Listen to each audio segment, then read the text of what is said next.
हरिओम, ओम आनंद ma'am, Om Shanti ma'am, ओम ज्ञान ma'am. आप सभी दर्शकों का हमारे चैनल पर स्वागत है। आज हम लोग बीएड फर्स्ट सेमेस्टर के अंतर्गत अनुदेशनात्मक उद्देश्य का संबंध, अभी तक हम लोग पिछले वीडियो में सिर्फ अर्थ देखे हैं। आज हम लोग अनुदेशनात्मक उद्देश्य का संबंध कैसा है इसके विषय में अध्ययन करेंगे। जैसे आप ये जान लीजिए, जैसे अध्यापक कोई जानकारी अगर देता है तो विद्यार्थी क्या करता है, उस जानकारी को ग्रहण करता है, ज्यों कहते हैं याद रखता है। तो क्या ज्यों कहते हैं याद करना ही पर्याप्त है? क्या उसका निर्देश सिर्फ सूचनाएं तक देना है? ऐसा नहीं होता। अध्यापक क्या करता है, जब जानकारी आपको देता है आप ज्यों कहते हैं इसको याद कर लेते हैं। फिर उसके बाद क्या होता है, उस जानकारी के प्रति अगर आपको विश्वास हो गया और तब जा कर के उस जानकारी का आप प्रयोग करते हैं। कोई आपको अगर जानकारी दे दी गई, जैसे किसी के शादी में जाना है तो ये सूचना आपको दी गई, शादी में जाना है ये आपको सूचना हो गई। अगर आपको रुचि होगी और उस व्यक्ति से लगाव होगा तब आप शादी में जाने के लिए तैयार होंगे। फिर उसके बाद शादी में जाने के बाद जाने के लिए आप तैयार होंगे। फिर वहाँ जाने के बाद उसके कार्यों में आप क्या करेंगे, तब जा कर के सहयोग करेंगे। ऐसा होता है, यानी पहले सूचना मिलती है, फिर उस पर विश्वास होता है, फिर तब उसके ऊपर व्यवहार होता है। तो जो अध्यापक द्वारा निर्देश दिए जाते हैं उस निर्देश का 3 तरह से संबंध होता है। विद्यार्थी ज्यों का त्यों जो सूचनाएं, जो व्यवहार, जो नियम, जो परिभाषा, जो शब्द, जो क्रिया के बारे में बताया गया वो ज्यों का त्यों अडॉप्ट करे। फिर उस पर वो विश्वास करे, फिर उस पर विश्वास करेगा तब जा कर के उसको वह व्यवहार में उतारता है। तो व्यवहार के लिए भी उसके निर्देश होते हैं। यानी शिक्षण अधिगम प्रक्रिया के दौरान जो अध्यापक अधिगम कराने के लिए जो निर्देश देता है उस निर्देश का संबंध 3 स्तर पर होता है। पहला, ज्ञान से संबंधित होना चाहिए, यानी सूचनाओं से सूचनाएं प्राप्त करना। दूसरा, उस पर विश्वास और रुचि इत्यादि उत्पन्न करना। तीसरा, फिर उसके अनुरूप वैसा व्यवहार करना। इसीलिए जो है ये ज्ञान का जो अनुदेशनात्मक जो उद्देश्य होते हैं, जो अध्यापक द्वारा विद्यार्थियों को दिए जाते हैं, उस उद्देश्य का संबंध 3 स्तर पर होता है, जिसको ज्ञानात्मक पक्ष, भावात्मक पक्ष और क्रियात्मक पक्ष कहते हैं। अब इसको हम लोग व्यवस्थित रूप से देखते हैं। जैसे कल हमने बताया था, अनुदेशनात्मक उद्देश्य किसे कहते हैं।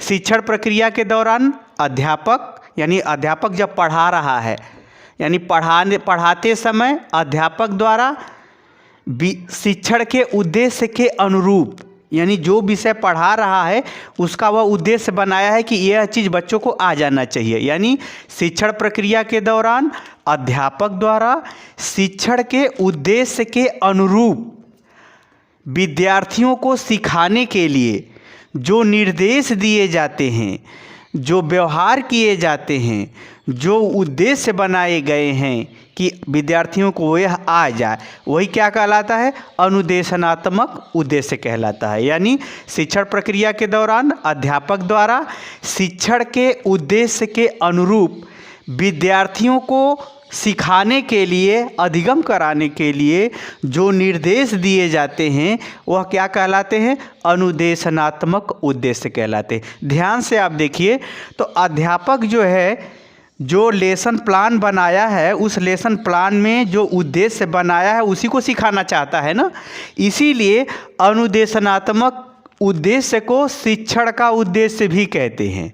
इसीलिए अनुदेशनात्मक उद्देश्य को क्या कहते हैं, शिक्षण का उद्देश्य। जैसे शिक्षण का उद्देश्य यही होता है ना कि जो पढ़ाया गया है वो बच्चों को आ जाए, जो पढ़ाया गया है वो बच्चों को क्या करे, आ जाए। यही ना शिक्षण का उद्देश्य होता है अध्यापक का। उसी तरह से अनुदेशनात्मक जो उद्देश्य होते हैं या जो निर्देश होते हैं उसका भी यही अर्थ होता है कि जो पढ़ाया गया है वह आपको आ जाए। दोनों का क्या होता है, सेम होता है। शिक्षण का भी उद्देश्य है कि जो पढ़ाया गया है उसके अनुसार बालक व्यवहार करे, और अनुदेशनात्मक उद्देश्य का भी यही उद्देश्य होता है, यही अर्थ होता है कि जो शिक्षण कराया गया है वह बच्चों को आ जाए। इसीलिए अनुदेशनात्मक उद्देश्य को शिक्षण का उद्देश्य भी कहते हैं। कल इसको डिटेल में समझाया था, बताया था आपको। मुझे उम्मीद है कि आप समझ गए होंगे इसको। यदि अच्छा लग रहा हो तो मेरे चैनल को ज़्यादा से ज़्यादा शेयर और सब्सक्राइब कराइए। आगे चलते हैं तो अब यह देखने में मिलता है कि जो अध्यापक जो निर्देश देता है शिक्षण प्रक्रिया के दौरान अधिगम के लिए बच्चों को, वह निर्देश 3 स्तर से संबंधित होता है।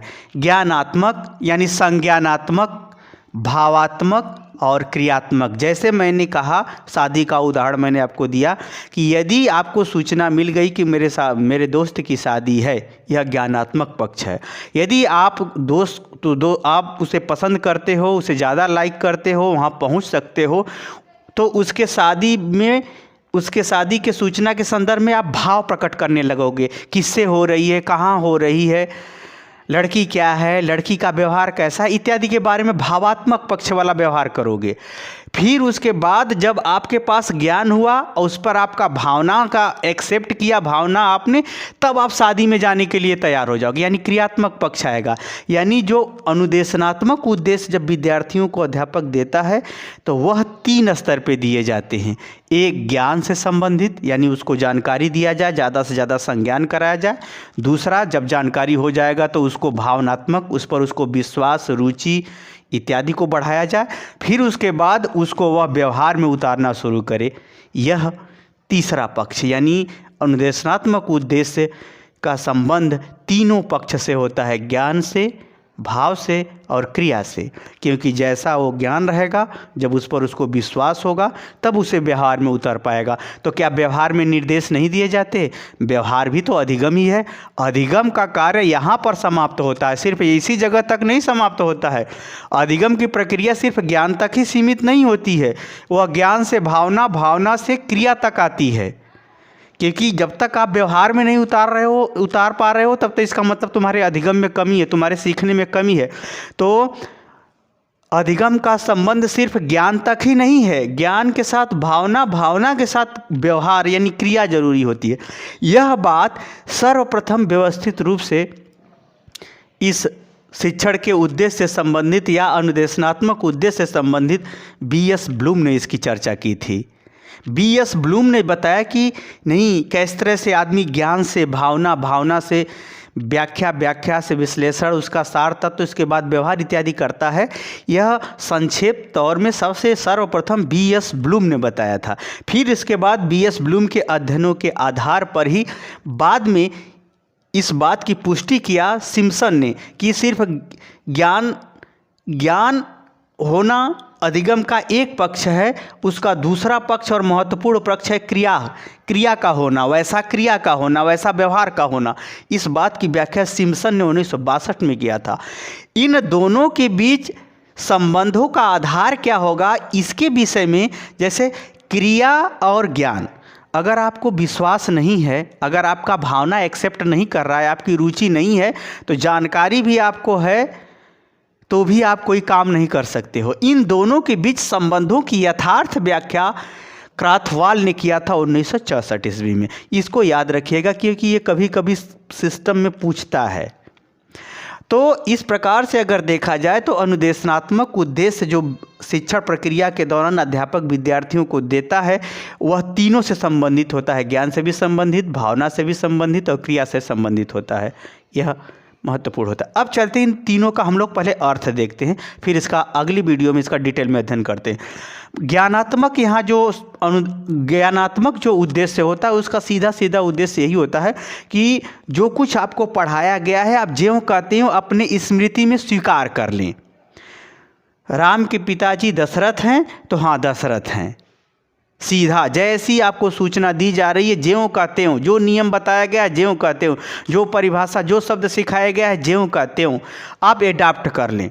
जो शब्द सिखाए गए हैं, जो व्यवहार बताए गए हैं, ज्यों का त्यों वैसा ही एडाप्ट कर लेना, उसको कहते हैं ज्ञानात्मक उद्देश्य या ज्ञानात्मक पक्ष भी कहते हैं।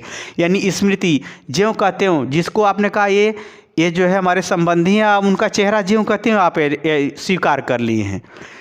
यानी स्मृति किसी के बारे में समझना, यह भी क्या होता है, ज्ञानात्मक पक्ष। बोध होना, कोई जानकारी होना, अंतर करना, पहचानना, याद रखना, ज्यों कहते हो, प्रयोग करना, सूचना, परिभाषा, शब्द इत्यादि जो है ज्यों कहते हैं एडाप्ट कर लिया है अगर विद्यार्थी अध्यापक द्वारा, तो यह कहा जाएगा कि उसका जो अनुदेशनात्मक उद्देश्य है उसका एक पक्ष यानी ज्ञान का पक्ष क्या हुआ, पूरा हुआ। लेकिन अनुदेशनात्मक उद्देश्य सिर्फ ज्ञान तक ही सीमित नहीं है, भावना में भी आता है, क्रिया में भी आता है। तो ये कहा जाएगा कि ज्ञानात्मक उद्देश्य या ज्ञानात्मक पक्ष विद्यार्थी का अधिगम के लिए हो रहा है। यानी अधिगम के लिए तीनों पक्ष जरूरी है, ज्ञान का भी, भावना का भी और क्रिया का भी, क्योंकि अधिगमकर्ता के व्यवहार में परिवर्तन है, उसे हम अधिगम कहते हैं। अधिगम का मतलब ये नहीं होता कि मानसिक परिवर्तन है अधिगम, ऐसा नहीं है। अधिगम क्या है, वास्तव में अपेक्षित व्यवहार में परिवर्तन। वो कैसे होगा परिवर्तन, पहले ज्ञान में आएगा वह जानकारी, फिर उसके भावना में आएगी, फिर उसके क्रिया में आएगी। तो ये हुआ ज्ञानात्मक पक्ष। ज्यों कहते हैं एडाप्ट कर लेना, ज्यों कहते हैं याद रख लेना, वो क्या कहलाता है, ज्ञानात्मक उद्देश्य कहलाता है। किसका, शिक्षण का उद्देश्य का ज्ञानात्मक स्वरूप कहलाया जाएगा या अनुदेशनात्मक उद्देश्य का ज्ञानात्मक स्वरूप कहलाएगा।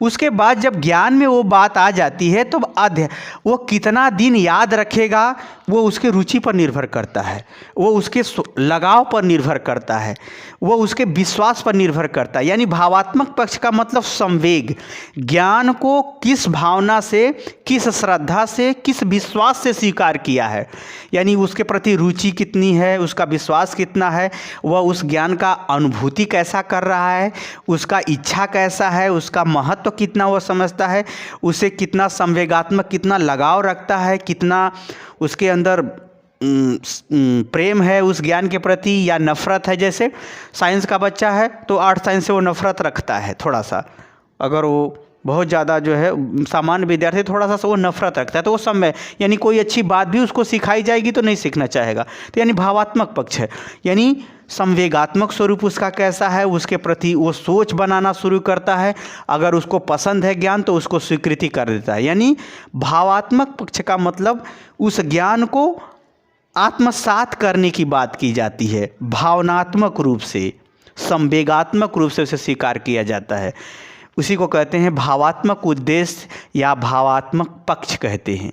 ये भावात्मक है, यानी ज्ञान होना अलग बात है, उसके बाद उसे भावनात्मक रूप से स्वीकृति देना, संवेगात्मक रूप से एडाप्ट करना, ये इससे आगे की बात है। और भावात्मक जैसे ही आपने स्वीकृति कर दिया तो आप व्यवहार में उतारना आपके लिए सरल होता है। अधिगम यहाँ जाके पूरा होता है, अधिगम क्रियात्मक पक्ष में पूरा होता है। तो ज्ञान होना, फिर उसके बाद भावना से उसको स्वीकार करना, तब वह क्रियात्मक पक्ष प्रदर्शित करता है। यानी सीखने वाला जो अधिगम करता है वह उसके अनुसार जो जानकारी है, जो ज्ञान हुआ है, उसको भावना से स्वीकार करते हुए व्यवहार करना शुरू कर देता है, अनुक्रिया करेगा। जैसा ज्ञान हुआ है, जैसा उसकी भावना स्वीकार कर, फिर वो कौशल कला इत्यादि सीखता है, अनुकरण करने लगता है, फॉलो करने लगता है। जैसे चित्रलेख, जैसे चित्र आप लोग बनाते हो तो पहले जानकारी होती है, फिर उस पर आप भावनात्मक रूप से स्वीकृति करके अभ्यास, भावनात्मक रूप से अडॉप्ट करते हो कि नहीं ये काम हमसे हो जाएगा, तब फिर उसके बाद चित्र बनाना शुरू करते हैं। यानी चित्रलेखा प्रयोग करना, किसी के व्यवहार का अनुकरण करना या कोई किसी की आदत को सीखना। पहले कोई चीज़ अच्छी चीज़ देखते हो तो ज्ञान में आता है, फिर उसको क्या करते हो भावना से कि हम भी ऐसा हो जाए, तो भावात्मक पक्ष हुआ। फिर धीरे धीरे उसका अभ्यास करने लगोगे तो क्रियात्मक पक्ष में आ जाएगा, परिवर्तन धारण करना, जैसा का तैसा ही व्यवहार धारण करना, यानी किसी के व्यवहार का नकल करना भी क्या है, क्रियात्मक पक्ष है।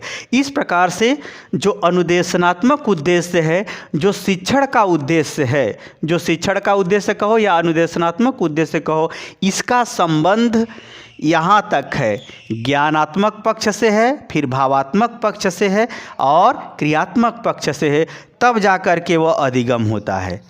इसीलिए अनुदेशनात्मक उद्देश्य का संबंध तीनों से है।